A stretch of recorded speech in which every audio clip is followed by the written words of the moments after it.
Bipolar disorder is generally classified as jumping between states of depression and mania. In states of mania, people typically feel like they have excess amounts of energy, trouble getting to sleep, also known as insomnia, and are irritable towards others around them. In states of depression, people tend to have feelings of extreme sadness or worthlessness, have weird eating or sleeping patterns, and a high risk of suicidal thoughts. Currently, 2% of the total world population has been diagnosed with one of the many forms of bipolar disorder. So in this video, we're going to be covering 3 different topics on the biology of bipolar disorder. The first is genetics. We'll look at 3 different genes that play a role in the symptoms of this disorder. Then we will look at brain structure and brain functions that are affected by bipolar disorder. Finally, current treatments, including medication and therapy, will be covered. Starting with genetics, we'll talk about the genes SERT, BDNF, and GSK3-beta. One of the genetic factors that accounts for symptoms of bipolar disorder is the SERT gene, or serotonin transporter gene. When translated, it codes for the SERT protein that is located between the synapse of 2 neurons and allows reuptake of the neurotransmitter serotonin into the sending neuron instead of having the serotonin bind to the receptors on the receiving neuron. There are 2 different lengths of the promoter region of the SERT gene, one that is 14 bases long and another that is 16 bases long. People with bipolar disorder usually have the shorter length, which is associated with feelings of extreme anxiety. Another genetic factor is BDNF, which stands for brain-derived neurotrophic factor. People with bipolar disorder commonly have an incorrect substitution, which will code for a methionine amino acid instead of the normal valine amino acid.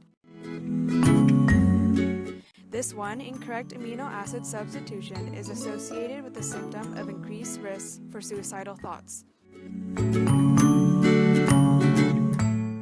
There is also a particular enzyme, glycogen synthase kinase 3-beta, shortened to GSK3-beta, that is associated with the biological clock, lithium treatment, neuron development, and neuroapoptosis. All of these will be elaborated on further in the video.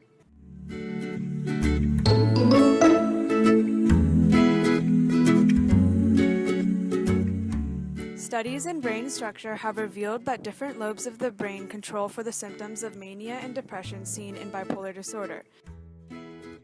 Lesions to the right frontotemporal cortex result in mania, whereas lesions to the left frontal cortex result in symptoms of depression. Technology has helped determine which regions of the brain are affected by bipolar disorder symptoms, as it has improved over the years. Currently, people use CT and MRI scans to get better information on the brain.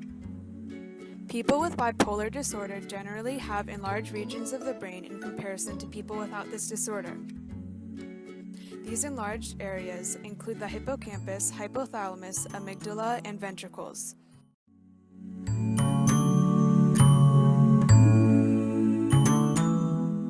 Although these symptoms are commonly due to the bipolar disorder itself, overuse of drugs and alcohol can show similar effects with enlarged regions of the brain. GSK3-beta is also imperative to a process known as neuroapoptosis. Apoptosis can be generalized as programmed cell death. In order to facilitate this process, GSK3-beta proteins interact with transcription factors that induce the beginning of gene transcription. P53 is one transcription factor that regulates tumor suppression. When GSK3-beta forms a protein complex with P53, P53's activity of tumor suppression is inhibited, allowing for neuroapoptosis. This is one contributing factor to enlarged ventricles and decreased gray matter in individuals with bipolar disorder.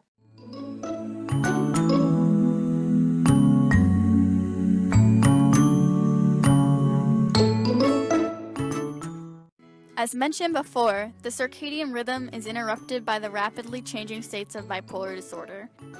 In states of mania, people often experience cycles of insomnia, while states of depression can lead to oversleeping, also known as hypersomnia. In order to help restore the biological clock, people diagnosed with bipolar disorder often use light and dark therapy. This will reset the natural cycle of periods of light and dark the body needs to have the rhythm of someone without bipolar disorder. The process of resetting a biological clock involves specific photoreceptors on the retinal wall. As light hits these receptors, signals are sent to the occipital lobe of the brain and are received by a region that controls circadian rhythms. This region is known as the suprachiasmatic nucleus of the hypothalamus. Another treatment for bipolar disorder is lithium, which acts on the serotonin receptor 5-HT1A. It works by downregulating the presynaptic receptors and upregulating the postsynaptic receptors. This decreases the number of receptors on the presynaptic neuron and increases the number of receptors on the postsynaptic neuron. Presynaptic receptors are ultimately recycled back into the neuron. Unfortunately, lithium has side effects when present in high concentrations. Such effects include increased risk of heart disease, liver failure, and decreased thyroid gland function.